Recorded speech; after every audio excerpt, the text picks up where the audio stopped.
To what extent can a team as legendary as Ferrari break the patience of his own star pilots? Today I tell you how Leclerc and Hamilton exploded against Maranello after one of the more catastrophic weekends in years. The main improvements of the team were focused on the rear suspension, a key zone that had been a headache throughout the first part of the year. This new suspension, initially introduced into Spa, promised to improve the longitudinal stability of the car and allow more refined control over the march height, something essential for low-speed circuits such as Budapest. The system sought to minimize the rebound in slow curves, improve constant contact with the asphalt, and above all, expand the operating range where the car maintained its performance without compromising tire wear. It was, in summary, a tool that could completely transform the behavior of SF25. But optimism did not come only from engineers. The data collected in internal simulations and tests indicated that these improvements could finally allow Ferrari to operate in conditions similar to those of McLaren, which had been the absolute reference in terms of platform stability. Although in Friday's free practices the results were Ferrari discretes around the 3 or 4 tenths of difference with respect to the McLaren, in the simulation of the race rhythm and in the partials of slow sectors, the SF25 showed signs of life that had not been seen for a long time. Saturday's classification, however, was the real turning point. What began as a session in normal conditions a climate lottery became, with temperature and wind changes that complicated the reading of cars' behavior. Despite this, Charles Leclerc knew how to adapt better than anyone. He was the only pilot to improve consistently throughout all phases of the classification, which reflected not only individual talent but also a tuning by the team. His pole position was not the result of luck, but of the optimal use of a very narrow technical window that Ferrari managed to understand completely during that Saturday.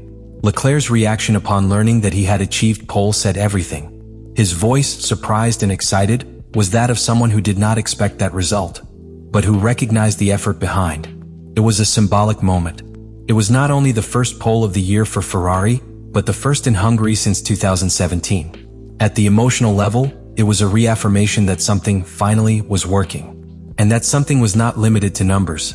It was also a validation of months of silent work, risky technical decisions, and the hope of a team that has been looking for their redemption too long. What promised to be a consecration day for Ferrari became a show of cumulative errors, wrong decisions, and a failed technical execution that undressed all the fragilities that the team had tried to make up during the week. From the training return it was already intuited that something did not work as it should. The behavior of the SF25 was erratic, with unexpected oscillations in braking and an unstable response when applying power in the curve output. The engineers quickly identified that the front tires did not reach their optimal operating temperature, which completely unbalanced the front train. This caused subwiring in the slow sections of the circuit, precisely where Ferrari had to capitalize on his advantage. The first tangible indication of the disaster was found with the strategy. While McLaren and Mercedes adapted in real time to the track behavior and the accelerated wear of the tires, Ferrari opted to extend his first stint several more turns than recommended. This decision, based on an erroneous interpretation of graining and thermal behavior of the average compound, was devastating. Charles Leclerc, who had comfortably led the first laps, began to lose more than half a second by return against Piastri, Norris, and Russell. In a circuit like Hungaroring, where to advance the impossible, giving the track position for boxes and boxes is equivalent to surrender without fighting. But if the strategic deterioration was already enough to complicate the day, the technical problems raised the disaster to an even more chaotic dimension. In the Leclerc car, the differential management system began to behave anomalously, affecting traction in the exit of curves 2 and 11. This forced the pilot to modify his driving style to avoid control losses, which further committed his rhythm. For his part, Lewis Hamilton was the victim of an even more serious failure. The energy recovery system ERS stopped operating efficiently on the main line, reducing its peak speed and exposing it to the attack of cars with less aerodynamic load but greater power in a straight line. The loss was not only technique, it was psychological. In his radio messages, Hamilton evidenced frustration to see how his experience and adaptability were not enough to counteract the lack of competitive tools that his team should provide.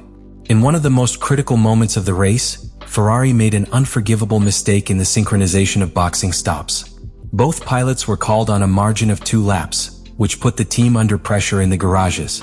The result: a slow stop for Leclerc that made him lose 2 crucial positions on the track and a second unnecessary detention for Hamilton that destroyed his final stunt. These actions not only reflected a bad execution, but a total disconnection between real-time data and decisions taken from the pit wall.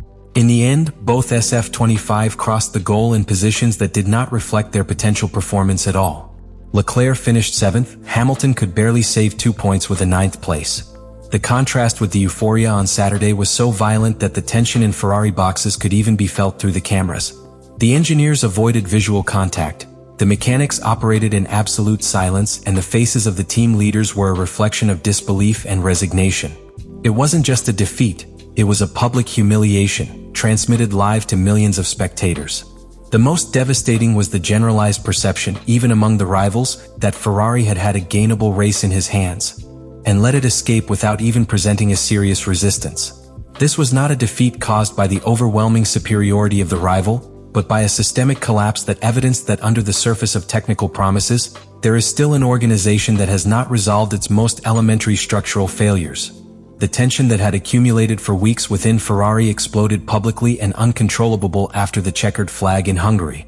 Just a few minutes after the end of the race, Charles Leclerc was the first to break the silence with statements that left no doubt. He was fed up.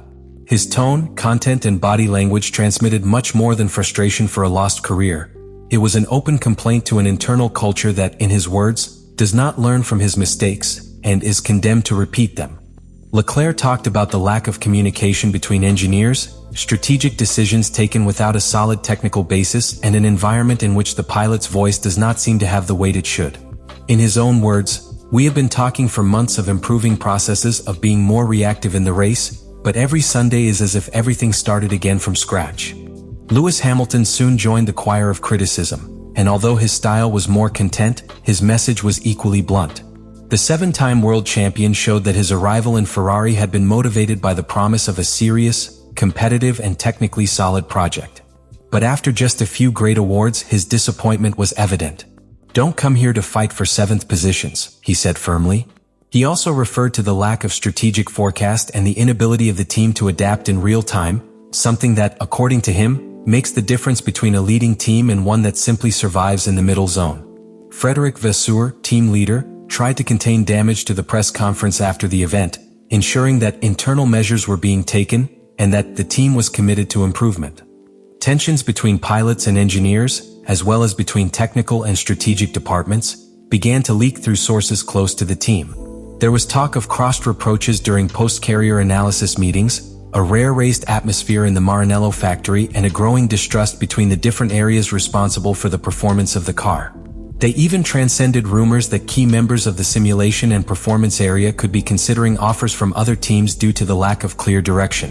Ferrari's worst enemy, however, was not the press or public opinion, but time. In a season where McLaren and Mercedes have demonstrated an aggressive technical evolution, and where Red Bull still has a cohesive operational structure despite its ups and downs, Ferrari cannot afford weeks of introspection and internal reproaches. The calendar is relentless. And every weekend that passes without effective response, the narrative that the Ferrari 2025 project, far from being an evolution of the resurgence shown in 2024, has begun to fall apart inside. The outcome of the 2025 Hungary Grand Prix not only marks a breakpoint in the Ferrari season, but also represents a warning signal for the entire ecosystem of the team. The race was not simply a wasted opportunity. It was a brutal manifestation that the technical, operational, and strategic foundations of the team are cracked. Unlike other seasons in which errors could be attributed to isolated failures or mechanical limitations, what lived in Budapest was the clear evidence of a structural uncoordination that affects all levels of the organization. Ferrari, on the other hand, seems to have been caught between his glorious past and his unfulfilled promises. In the collective imaginary of the Tifosi, this team represents the essence of Formula One. However, when the talent of pilots such as Hamilton and Leclerc is neutralized by foreseeable errors, the damage transcends the sports.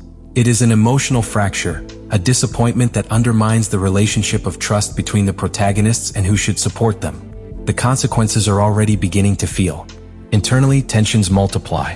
The pressure on engineers and strategists is suffocating. Post-carrier technical meetings have become undercover battlefields where data is no longer discussed but guilty.